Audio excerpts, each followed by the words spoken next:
maybe I shall get introductory remarks from Martin Olo so that we can also just look at some of the ticklish issues that is happening and affecting the Wananchi as well. First of all, Mavoko issue with the demolitions. We had the government insisting or telling us previously that no demolitions will be done in that nature that we've seen in previous administration. But now they've gone and flown against what they said before. But let's just hear from you. Good morning. Good to see you, Martin. Morning. Nice to see you, and thanks for harassing me this morning. I had to reorganize my day to get here, partly by waking up very early to finish some job that I needed to do before 6. Yes. But that said, let me appreciate my good friends, Mheshimiwa Farah here, because he's one of the most steadfast Wiper supporters that I know. He stood with Honorable Kalonzo. I mean, he's a principled politician, if I say so. So I really want to appreciate him for that, because he stands for something. That said, I think this weekend has been a very painful one for people of Machakos. Yes. And in part, whatever the circumstances, that Mavoko land did not just become East African Portland Cement land.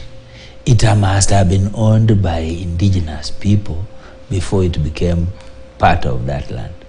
Now, to evict people from that land in a manner in which that eviction was done, on a 4,200 acres of land, when all you would have needed is a conversation that could have hived off some of that land to accommodate some of those developments, including 5 churches.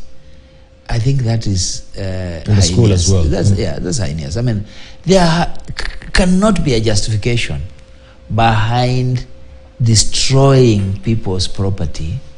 Kenyans who have worked so hard to put up their property, put up their rentals, there can never be a justification by a government of their own.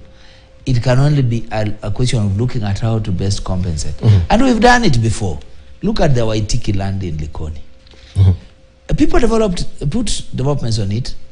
At some point, the government had to go in and say, okay, you have developed this thing. We will give you ownership, but we will work out compensation for which you can pay. And people in Machakos were saying, leaders were saying, fine. Even at the worst, they should have been given an opportunity to then buy or pay. So that you don't just destroy their millions, destroy their investments, create unnecessary acrimony around Kenyans.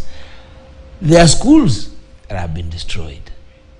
Those young people have a livelihood. They are facing an exam. You have destroyed their schools. But this case was a tinderbox waiting to explode. Yes, but whatever the situation. So even if you're putting up a structure, you know you're putting up a structure in a land that is contested. Whatever the circumstances, Dibal, human and the rights of individuals, the protection of freedoms, and even property. Because remember, you can be arguing about the land. The question is, yes, how did I get into that land? Did I buy it? Did I spend on it? You need to protect investors as much as you need to protect other rights of owners. But it's now, in this particular case, the owners of individuals as well to have a due diligence. The caveat emptor. No. Let me tell you, on matters of land in this country, it is not possible to blame the individual. Who gave them titles? The government. Those titles they have are generated by the government of Kenya, not River Road. So if you give me a title, it means that you are putting a seal of approval on my ownership. Now, to then just come again and destroy that investment I've done, and to tell me that the piece of paper, the title I'm holding is a piece of paper, is to destroy the sanctity of title. So the sanctity of titles as well in this country are very questionable, especially now that we have the digitization of these titles with some of the schemes that is happening in the Ministry of Lands. According to info that we are privy to so far, people cannot trust the credibility of their title at the end of the day. Let's hear from Farah Maalim, the sanctity of a title deed. Let me tell you one thing. If this was a private property in the name of Martin, I think your mic fell down, so yes, we shall just sort it out, don't worry. Can you hear me? I need to take a break, so when I circle back, I'll sort it out, right? Don't worry, Paro. Well, I want to take a short break right now, also just to tell you that